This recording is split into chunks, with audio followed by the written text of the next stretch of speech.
Imagine waking up in a world that still looks normal. Church bells ring, markets open, people argue over bread and taxes. But a ship has arrived carrying something no one understands. Within months, towns go silent, fields lie abandoned, priests fear the dying, families fracture.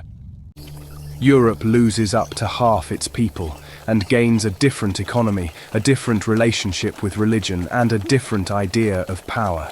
The Black Death didn't just kill, it broke the medieval world. In the mid-1300s, Europe was already strained.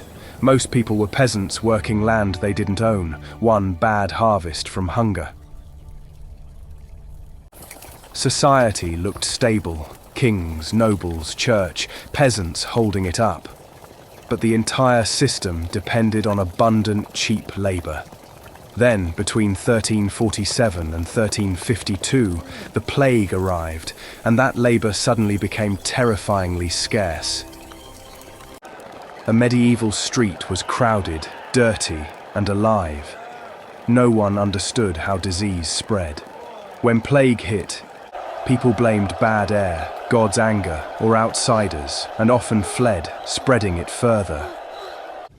Healthy in the morning, dead by night, fever, swelling, terror. Then the next person, then the gravedigger. Funerals collapsed into mass graves. Families broke under fear. The plague destroyed trust in normal life. The old rhythm, plant, harvest, obey, pray, shattered when priests died. Lords fled and neighbors vanished. This wasn't just a lot of people died.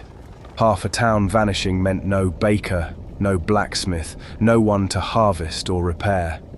It was system failure. Once the system failed, survivors gained something rare: leverage. Before the plague, peasants had almost no bargaining power. Lords held the land, law, and force. After massive deaths, fields still needed ploughing and crops harvesting, but fewer hands remained.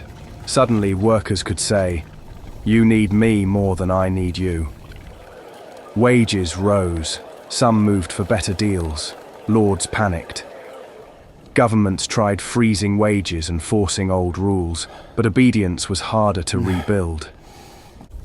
The Black Death cracked feudalism. It showed ordinary people that power comes from being necessary.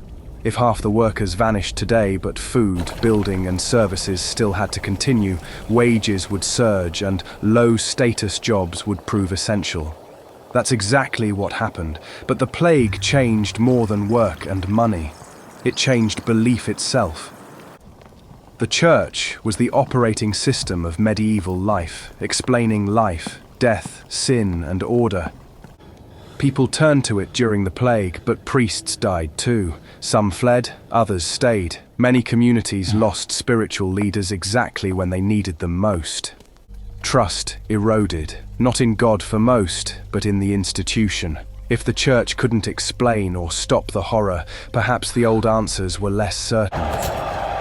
Fear also made people search for someone to blame, and innocent communities paid the price. Disaster didn't make everyone wiser, it exposed every weakness. More devotion for some, rebellion for others, cruelty for some, desperation for many. After 5 years of death and collapse, Europe still looked medieval on the surface, but underneath, everything had shifted.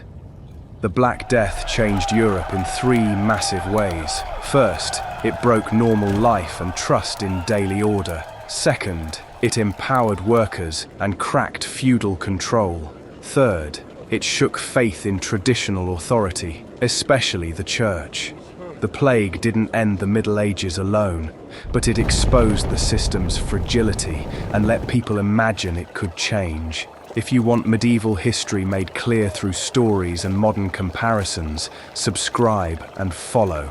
And next, we're looking at one of the strangest moments in medieval history, when thousands of ordinary people marched toward a war they barely understood.